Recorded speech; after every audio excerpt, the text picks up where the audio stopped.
सभापती महोदय, हा जो प्रकल्प आहे पवना इंद्रायणी असेल किंवा मुळा मुठा नदीचा असेल, या संदर्भामध्ये स्वतः राज्याचे मुख्यमंत्री आदरणीय देवेंद्र फडणवीस साहेबांनी पंढरपूरच्या मागच्या पूजेच्या अगोदर काही बैठका घेतल्या होत्या आणि त्याच्यामध्ये हा 3 टप्प्यामध्ये इंद्रायणी आणि पवनाचा प्रकल्प आहे।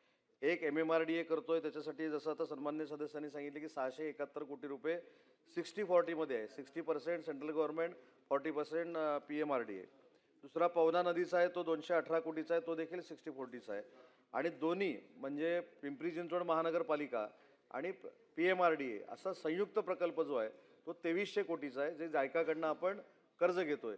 आणि तिसरा प्रकल्प आहे जो MIDC कडनं आपण करतोय। MIDC त्याच्यामध्ये आहे, पर्यावरण विभाग आहे आणि तो प्रकल्प काय तर MIDC क्षेत्रातनं जे प्रदूषित पाणी ह्या नदीमध्ये येतं त्याची स्वच्छता करण्यासाठी जो CETPचा प्रोजेक्ट आहे तो देखील 1200 ते 1500 कोटीचा, असे 3 टप्प्यामध्ये 3 विभागाकडनं हे काम होत आहे।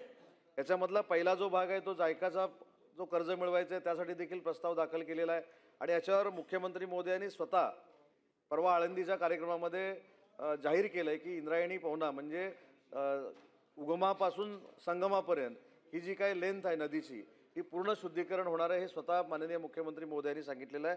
आणि या संदर्भात सगळ्यात सन्माननीय सदस्यांनी सांगितलं की उशीर झाला। उशीर कशामुळे झाला तर NGO काही कोर्टामध्ये गेल्या, कोर्टाने काही निर्देश दिले आणि कोर्टाच्या निर्देशाप्रमाणे हा सगळा DPR बनवायचा होता, म्हणून या सगळ्या प्रकल्पाला उशीर झालेला आहे।